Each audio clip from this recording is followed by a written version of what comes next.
నాది జాలిగుండని సినీ పరిశ్రమలో అందరికీ తెలుసు. నన్ను సుఖపెట్టి, సుఖపడే వారి పట్ల ఎంతో ఉదారంగా కనకవర్షం కురిపిస్తానని అందరూ అంటుంటారు. సిరి వద్దని మోకాలడ్డం పెట్టి వెళ్ళారు మీరు.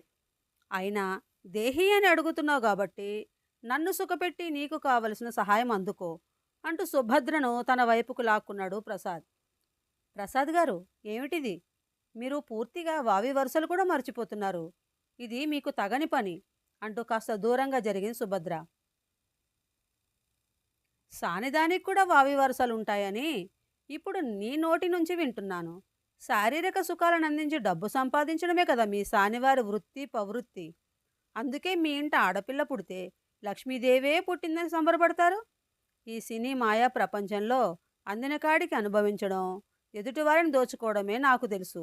నీకు నా సహాయ సహకారాలు కావాలంటే వావి వరుసలు మరచి నా కోరిక తీర్చి నీ కోరికలన్నీ తీర్చుకో, లేకుంటే తక్షణమే ఇక్కడి నుండి వెళ్ళిపో అంటూ సుభద్ర వంక చురచుర చూశాడు ప్రసాద్.